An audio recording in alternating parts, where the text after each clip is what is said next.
Hi, I'm John Stevenson, and we're going to be looking at the shadow of Persia in our study of New Testament backgrounds. I'd like to begin by taking a look at the world as the Middle East. Notice you've got Africa, Asia to the northeast, Europe to the northwest, and we're going to move not to Persia originally, but first I'd like to take us to Greece. We have in Greece one of the more famous names that's known in the history of Greece, Solon the lawgiver. He was an Athenian merchant, a traveler. He had risen to the ranks to write laws for Athens after the time of Draco. In fact, we get the word draconian because Draco's laws were rather harsh, they were rather stiff, and so he wrote a series of laws, and then he made a law that nobody could change the law except for Solon, and then he left town, not because anybody was mad at him, but so that nobody would pressure him to change any of the laws, and he went and he became something of a tourist. Now, he went in his travels, one of the things he did, he visited King Croesus. King Croesus was reputed to be the richest man in the world, and Croesus brought Solon into his palace and showed him around, showed him his wealth, all of his riches, his cities, and said to him then, who do you think is the most happy man you've ever known? Thinking that Solon is going to say, well, obviously, King Croesus, it's you. Look at all that you have. And instead, Solon said, well, there's this fellow that I knew who was very happy, and Croesus listened politely, and then he said, well, in that case, who do you think is the second happiest man? And again, Solon mentioned some other people, and he said, well, what about the third happiest? Thinking he's at least got to be in the top three running. And again, Solon mentioned somebody else's name. And Croesus says, well, what about me? Don't you think I'm the happiest man, not just below these three, but in the whole world? And Solon said, don't count anyone happy until he comes to his end, because you never know how the story is going to end. Well, sure enough, Croesus found himself being tempted, thinking about going to war with this brand new king in the east, king of a brand new Medo-Persian empire. It wasn't an empire yet. It was just a kingdom that was getting big. It's going to be an empire. Croesus doesn't know that. And Croesus went to the Oracle of Delphi, and Greek kings were always doing this, and Croesus was sort of semi-Greek, not really, but he's on the borders there of the Athenian and Spartan and other Greek islands. And so he goes to the Oracle of Delphi, and when you ask something to the Oracle of Delphi, you get an answer, but it's not always the answer that you think that you want. And so he asked the question, should I go to war with Cyrus? And the answer came back, if you go to war against Persia, Cyrus was king of Persia and the Medes, if you go to war against Persia, a great kingdom will fall.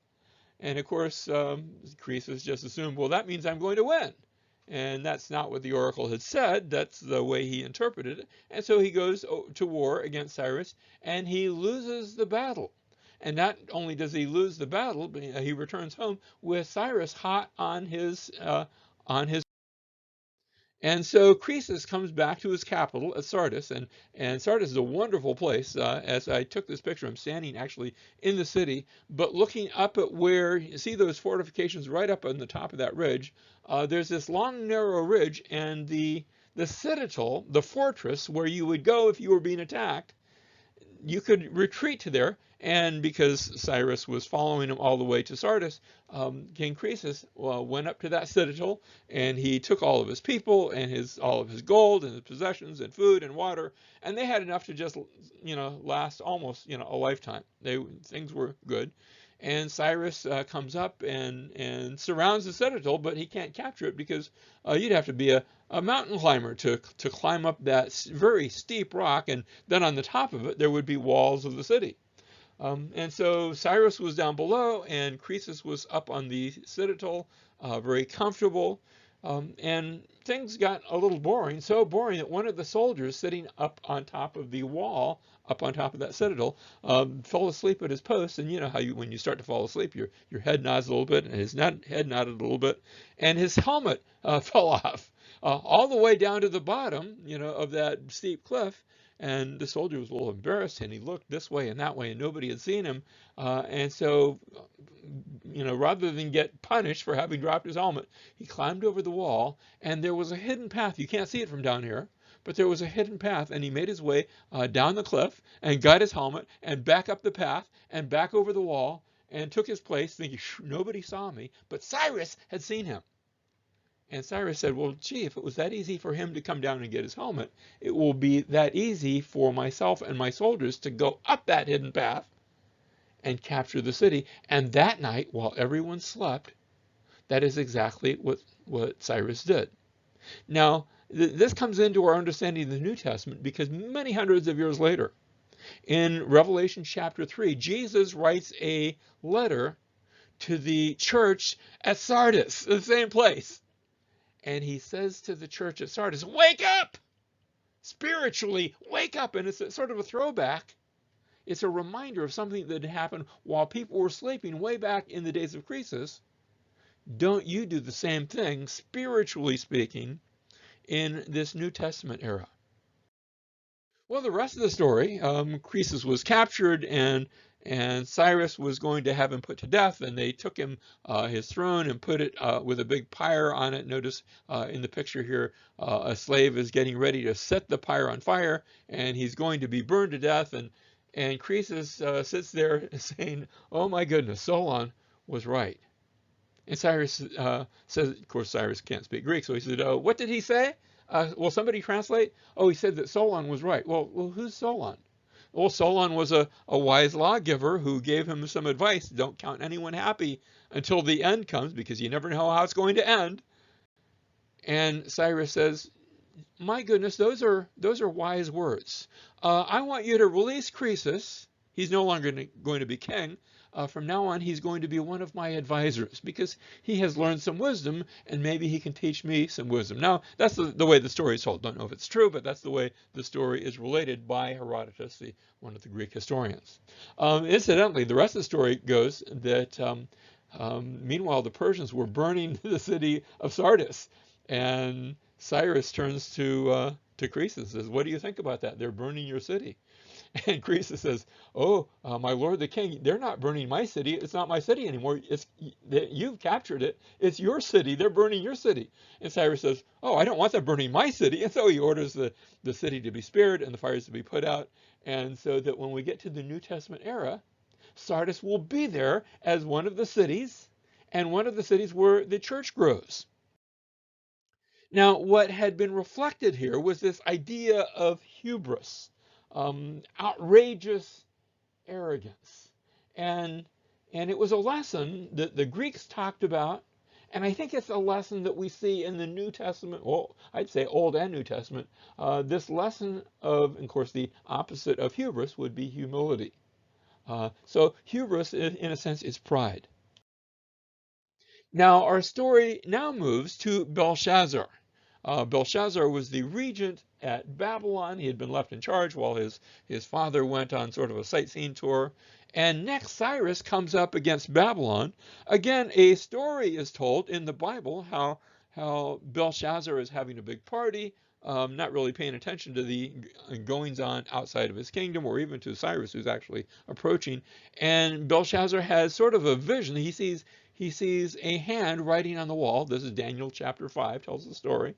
And he calls for people to come and interpret what he's seen, this vision that he's seen. And Daniel interprets it, and Daniel interprets and says, tonight your kingdom's going to be taken from you. And sure enough, later that night, now one story has it that the Persians under Cyrus actually had somehow diverted the waters of the Euphrates to lower the Euphrates and marched up the lowered riverbed into the city. Now Cyrus himself doesn't tell that story, and we actually have the record of that Cyrus writes about how he captured the city, and he says that he captured the city without a fight. That people just opened their doors. Now, they might have opened their doors because he had marched up the dry riverbed. I don't know if that part's true. But he captured the city without a fight. And so now Cyrus becomes the king, not just of Persia, not just of Sardis and the kingdom of Croesus, but also of Babylon. Now, we saw that the Jews had been taken to Babylon. In fact, Psalm 137 gives a song that they had sung. By the rivers of Babylon, there we sat down and wept when we remembered Zion. Upon the willows in the midst of it, we hung our harps. And Babylon had become the home of those Jewish people who had been exiled. They didn't really think of it as a home initially. The psalm goes on to say, "For there our captors demanded of us songs, and our tormentors mirth, saying, 'Sing us one of the songs of Zion.'" And then he asks, "How can we sing the Lord's song in a foreign land?" And so the Medes now had captured Babylon, and this all became part of the kingdom of the Medes. But you say, well, what is this about the Persians and the Medes? I have to back up a little bit and tell that story. You see, the Medes had initially had a king quite a bit before Cyrus, a generation or two before Cyrus, King Astyages. And the story is told about how Astyages had a dream, and in his dream, his daughter, Mandani, had been, well, there's no polite way to say this, she had been urinated, she had been going to the bathroom, and instead of it just landing on the ground or on some container, it had filled the land. It had become a flood, sort of a strange dream. And he went and asked his wise men, "What does that dream mean?" And they said, "From her will come forth somebody who will sweep over all the land, indeed will sweep over you as well." And he didn't like the idea of this. So he took Mandani, his daughter, and he married her off to a Persian. Now, the Persians were located to the south of the Medes, southeast, and they really hadn't amounted to a lot up to this time. They were sort of a backwards little tiny kingdom. They raised their livestock, and they were in the mountains and deserts and some other places too. So he married her off to a Persian king, Cambyses, and thinking, well, that will be the end of it. But then they had a son. His name is Cyrus. Later on, we'll know him as the Great. And again, Astyages has another dream. Much like the first one, again, the wise men say it's a sign that this son of Mandani is going to overthrow you, and he doesn't like that. And so he orders the son to be taken and put to death. And the story goes that the child is taken, but instead of putting him to death, this child is taken and given to a farmer. And notice in fact, it almost looks like a Roman picture here. Remember how that you have the Roman story of Romulus and Remus being suckled by an animal. Well, the story goes that the farmer brought this little child home, and he gets some bad news from his wife. His wife tells him that, "Oh, your child has just died. Your son has just died." And he says, "Oh my goodness, but we have this other little baby here. Maybe we can switch them, and nobody will know the difference." And sure enough, for many years, nobody knows the difference. And Cyrus is raised as the son of this peasant, really. But when the truth comes out, and it finally does come out, that Cyrus is alive, and by this time he's a young man, and Astyages says, "Well, that was a dream from a long time ago. I'm not superstitious, so I'm not really going to be concerned about this son Cyrus. I'm going to allow him to live," and he does that. But Cyrus eventually comes and overthrows his grandfather and becomes king, not just of the Persians, but of the Medes as well. And that's the story, at least the story that's told about how Cyrus became king. Again, these are legends that are passed on to us from Herodotus and other sources. So in any case, we've got the Medes and the Persians, and now they have taken Babylon, and they are forming now an empire that will last for the next 200 years. 2 Chronicles chapter 36, verse 22. This is the closing verses of 2 Chronicles. "Now in the first year of Cyrus, king of Persia, in order to fulfill the word of the Lord by the mouth of Jeremiah, the Lord stirred up the spirit of Cyrus, king of Persia, so that he sent a proclamation throughout his kingdom." This is as Cyrus becomes Cyrus the Great. He's captured Babylon, he's captured Croesus, he's got his own kingdom, the Medes and the Persians, and he's now building this into an empire, and he issues this decree. And the decree is actually found not only in the pages of the Bible, but we've actually found what's called the Cyrus cylinder, that gives something of the same decree. It says, I am Cyrus, king of the world, great king, legitimate king, king of Babylon, king of Kingar and Akkad, king of the four rims of the earth, son of Cambyses, great king, king of the Achaemenids. He goes on to say, when I entered Babylon as a friend, notice, not that I conquered Babylon, I'm the friendly king. In fact, I'm the liberator, is what he's saying. When I entered Babylon as a friend, and when I established the seat of government in the palace of the ruler under jubilation and rejoicing, everybody was so glad to see me. Wasn't it wonderful? Marduk, the great lord, that's the god of Babylon, induced the magnanimous inhabitants of Babylon to love me, and I was daily endeavoring to worship him. Notice he gives at least lip service to the god of Babylon.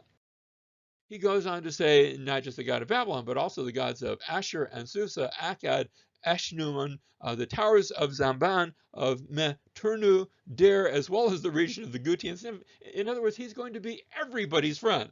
And he says, I returned to the sacred cities on the other side of the Tigris, the sanctuaries which have been in ruins for a long time, the images which used to live therein, and establish for them permanent sanctuaries. In other words, he sends the idols of the pagan gods all back to their pagan cities with instructions, rebuild those pagan temples wherever you are, and you're going to be friendly to me because I'm liberating you. I'm not conquering, I'm liberating you, and I'm sending you back to all pay your Persian taxes and to live happily ever after.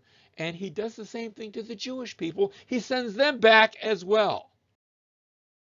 Notice, I also gathered all their former inhabitants and returned them to their habitations. And now he says to the Jewish people, you can all go home.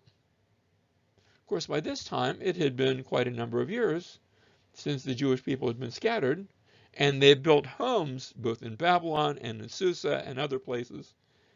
And a lot of them say, home? Why would I want to go back there? There's nothing there for me anymore. I'd much rather stay here in much more comfortable Babylon and Persia and other locations to which they'd now been scattered. To finish up with Cyrus, Cyrus eventually dies. In fact, actually, he dies shortly thereafter. He is extending his realm all the way to the borders of Afghanistan, and it is there that we have this monument. Now, the statement on the monument is no longer there, but it used to say, according to tradition, here I am, Cyrus, ruler of the world. Just leave this little tiny portion for me, this little monument, and it's still standing there today. So I have Cyrus the Great. Now, from Cyrus, notice I went from Cyaxares and Astyages all the way down to Cyrus. And then he's going to have two sons, Cambyses and Smerdis. Notice at the bottom of the screen. We'll get into the rest of the family line in just a bit. But Cyrus the Great is going to have two sons, Cambyses and Smerdis, and of course the throne goes to Cambyses when his father Cyrus dies. And the first thing Cambyses does, secretly, he has his brother Smerdis murdered, because you're never sure if you're going to be overthrown by your own brother who will try to take the throne for himself. But he does this in secret, and not a lot of people are in on the plot. And then he goes on his way. But something that happens is he's down in Egypt, and he hears that his brother Smerdis has taken the throne. He says, wait a minute, I killed my brother. That can't be Smerdis. It's somebody pretending to be Smerdis. And so he hops on a horse to run back to Persia, and I guess he doesn't look where he's going, and as he hops, there's a sword in the saddle, and he cuts his own leg on the sword and bleeds out and dies, and that leaves a pretender on the throne. Well, there was a distant cousin. Notice I've got the family history. I'm not going to go over all the names, but there's a cousin by the name of Darius Hystaspes. And Darius, along with some other nobles who are maybe on the inside plot of this pretender, they form a plot of their own, and they go in and they cast aside the pretender and put him to death, and then they draw straws, and the straws fall to Darius. Now, whether he had a hand in picking those straws, I don't know, but Darius now becomes the new king of this new Medo-Persian Empire. And so Cyrus, as we said, had given permission to the Jews to go back and to rebuild their temple, and most of them didn't want to go back, but a few did. and they went under a governor by the name of Zerubbabel, one of the descendants of David. And they go back, and as Cambyses has come to the throne, not that he has a lot of concern about what's happening in Israel, but some things happen in Israel that cause a little bit of friction. And under his reign, the construction is halted. He signs off on it. I don't know if he was even paying attention, but he signs off on it. And the temple, which had begun to be rebuilt now, is incomplete, and it stays incomplete for year after year after year. There's a few Jews in the land. They are rebuilding their homes, but the temple is still in pieces. It's still assembly required. And as we said, Cambyses had his accident and he dies. And meanwhile, back in Judah, two prophets, Haggai and Zechariah, stand up and they prophesy. And in fact, you can read in Haggai where he says, why do you live in paneled houses while the Lord's house is incomplete, while the Lord's house is desolate? And they urge the Jewish people to begin construction or to continue the construction of their temple, even though they do not have permission to do so. Well, they begin that work, and the local Persian governors say, they didn't have permission. Look at them. They're rebuilding their temple. They're rebelling against the Persian overseers. And the king of Persia says, I want an investigation on this immediately. Of course, the king of Persia right now is Darius. And Darius orders an investigation, and in the investigation, they uncover the edict from Cyrus that had given permission to build the land. And Darius says, oh, you mean my great uncle Cyrus? He was the one who had initially given the permission. In that case, they can continue to rebuild the temple. In fact, we're going to pay for it out of the treasury. After all, it's their taxes. We'll put some of their taxes to work. We'll give them some of that money back, and they can rebuild their temple. And the temple's rebuilt under the Persians, under Darius the Great. And that's a wonderful thing. Now, Darius, a little bit about him, he had, when he comes to the throne, there had been sort of a state of rebellion. The pretender had been on, and others had revolted as well. So he actually has to recapture part of that Persian Empire, including the capture of Babylon. He sends in one of his generals to pretend that he's deserted, and this general actually gouges out his own eye. And saying, look, this is what Darius did to me. And so they say, well, good, you can be our general. And as soon as he becomes general, he opens the gate and lets Darius in, and all is good. And once Darius has now solidified his reign, he reorganizes the government into a series of governors, they call them satraps, that will go from one end of the empire to the other. The temple, we said, is completed during his reign, and he builds palaces now, both at Susa and at Persepolis, which will be sort of a summer and winter palace of the Persians. And these will be wonderful places, places that for the next 150 years at least, will be magnificent. In fact, you can still go to the ruins. You can still go to the ruins at Persepolis. Here we're looking at this and see them there. Here's a picture of, this would be Ahura Mazda, the god of the Persians. Notice they were monotheists, and yet they depicted him with wings, being able to go from one end of the world to the other end of the world. Here are the Persian immortals, named not because they actually were immortal, but that there would always be 10,000 soldiers of the immortals, and if one died, there was always one ready to take his place. So, you always had the same 10,000, hence the name the immortals. This now becomes the greatest and mightiest and largest empire the world had ever known up to this time. The empire of Darius stretched from the Aegean Sea down to Egypt and across all the way to the borders of India. It was the largest empire anyone had ever seen. It was considered unconquerable. And we have a description in Herodotus chapter 8, verse 93, about the mail system where where Darius had a system where news could travel, official news. It wasn't just for regular people to put a stamp on an envelope and send a letter, but where mail could go from one end of the empire to the other in a fairly short time. And how that you would have messengers along the way with horses and stations. And notice the description of these. These are stayed neither by snow, nor rain, nor heat, nor darkness from accomplishing their appointed courses with all speed. That is, you could get a message from India all the way to the borders of Greece within a matter of not many years, but within a matter of weeks. Well, all was good until a group to the north, the Scythians. Now, the Scythians were not a great empire. In fact, they were sort of a nomadic group. These were the folks that had first gotten the idea of riding horses, and they began a series of raids down on the Persians. They would come down and they would loot and they would steal, and then when the Persian army would assemble to go and fight them, they just retreat back up there into the Urals, and of course you've got a lot of space to the north. It's all of Asia, and they didn't have cities. They had actually wagons, so you could call them portable cities, and they would go from location to location to location. And the Scythians were, after a while, becoming a bit of a bother.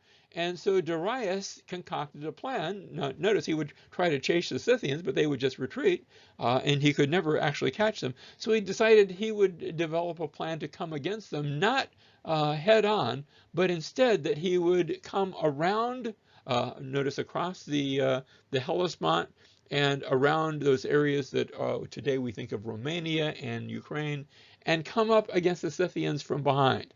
It was a noble idea, a neat plan, but it did not work. First of all, like I said, the Scythians were very mobile, and they would attack him, but then they wouldn't stay to do an official stand-up battle. They would just retreat and move further away. And also, he did not get the support that he wanted from the other people groups, the Thracians, and I have to admit, some of the Greek tribes. And that just that annoyed him. After a while, he decided the Scythians were sort of a lost cause. He said, look, I'm just going to, I'll put up some forts where maybe they won't pass anymore, but I'm not going to mess with them. But these Greeks who did not support my movements, they have roused my ire, and I'm going to have to punish them. They do have cities. They have city-states. They can't get away from me the way the Scythians can, and I'm going to come up against them. And so this marks a revolt that takes place around this time, the Ionian Revolt. Some of the cities, notice they're called the Ionian Greeks. They're on the west side of Anatolia there. And some of those cities revolted against the Persians, and the Persians moved to put that down. And again, some of the Greek cities, like the Athenians and others, supported that Ionian revolt, helped it a little bit, didn't stop them from the revolt from being put down. But now, in order to punish these Greeks, when we're zooming over to both Anatolia on the right and the Greek mainland, remember there was no country of Greece, there was just the area of the Greeks, and the Greeks were invested in a number of different city-states. And so Darius sails across the Aegean, and he comes up, his goal is Athens, but he lands at a little place to the north of Athens, a little place called Marathon. In fact, we talk about running a marathon today. This is where it comes from, where there at Marathon, the Greeks meet the Persians, the Athenians meet the Persians in battle. And in battle, we have the loss where Darius loses the battle. Now, he doesn't stay around. It's not that he loses life. He's not even there. But the Greeks have won a battle, and Darius goes home, and he's on in years, so a few years later he dies. And his son, just 4 years later, Xerxes now comes to the throne. And Xerxes initially has, whenever a new son comes, there's always some instability. And so there's a rebellion in the empire, and he goes and puts it down in Egypt and in Babylon. But now he turns his sights back to Greece, because there's some unfinished business in Greece. And so he sets out now to invade the Greek peninsula, especially the Athenians, but it's not limited to them. And so this time, instead of sailing across to Marathon, like his father had done, he's going to march his army and collect the largest army anybody had ever seen, a 1,000,000-man army. He's going to have them cross near Troy, up in the upper right-hand corner of our map. Of course, there's no bridges across the Hellespont. It's about a mile across. They couldn't build bridges that big. And so he has a series of pontoon bridges built by tying ships together, three of them, and they're going to march their forces across the Hellespont with this giant bridge made of ships lashed. The story goes that a storm comes up and breaks one of the bridges, and so he orders his soldiers to go and whip the Hellespont. Now, we don't have any records that he writes of him doing this. This is all Greek stories, and to be fair, it might be a bit of Greek propaganda telling him, painting him in a bad light. But ultimately, he does cross the Hellespont, and from here he marches across the areas of Thrace and Macedon, and they actually surrender to him. They say, well, we didn't have any problems with you. But now he marches southward, and he's making his way to Athens along the coast, and he comes to a place called Thermopylae, means hot springs. And here at Thermopylae, the Greeks, in fact, it's not just the Athenians, but also some Spartans, about 300 Spartans under the leadership of Leonidas, have come. There's a narrow pass there, and they are going to at least slow down the Persian soldiers.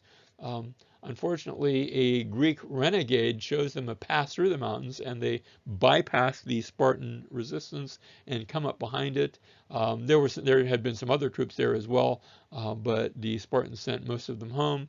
Some Thebans they kept with them, but the ones that get all the press are the 300 Spartans who make a last stand here at Thermopylae.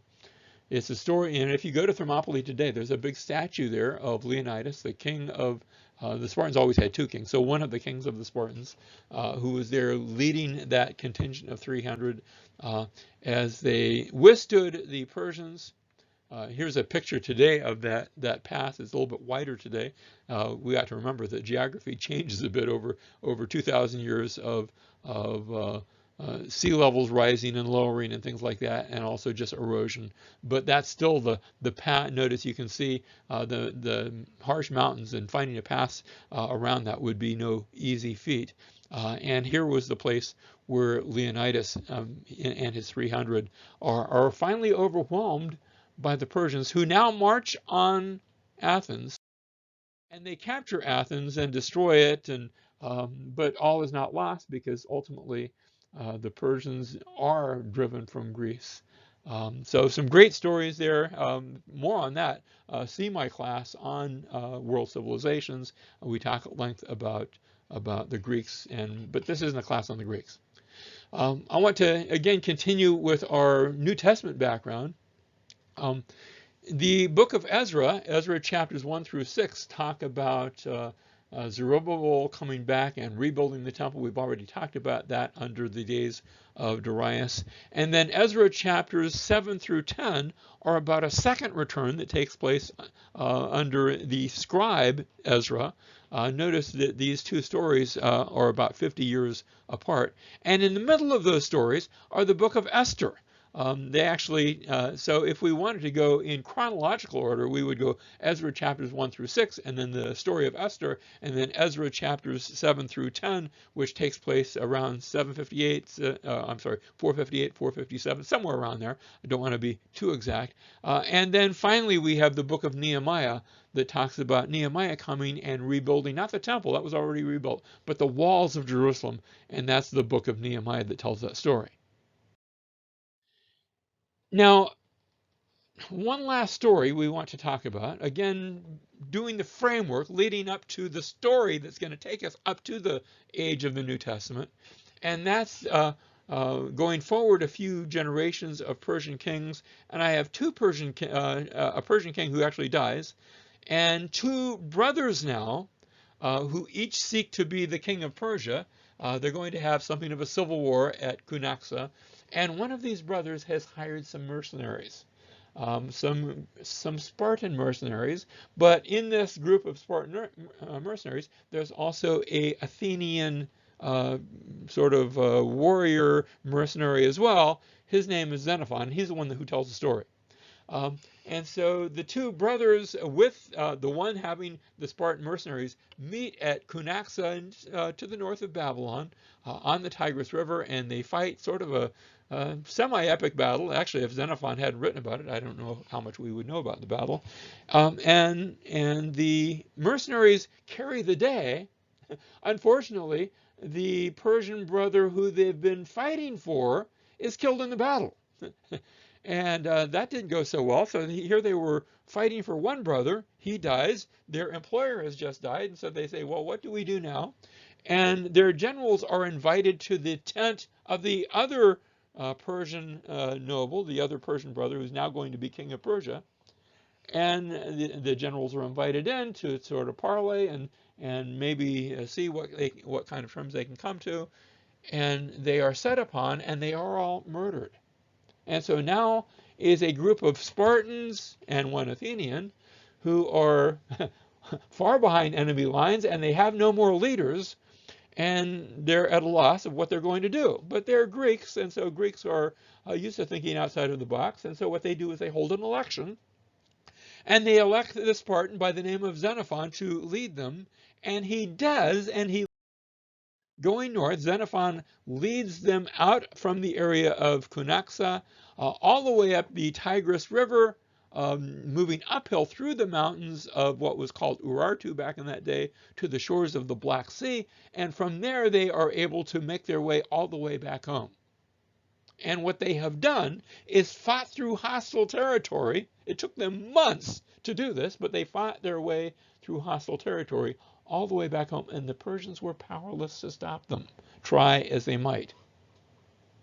Now that story is significant. That story is significant because 150 years later, there will be another Greek who says, my goodness, if they fought their way out, then I can fight my way in, and his name will be Alexander the Great. But we'll look at his story next time.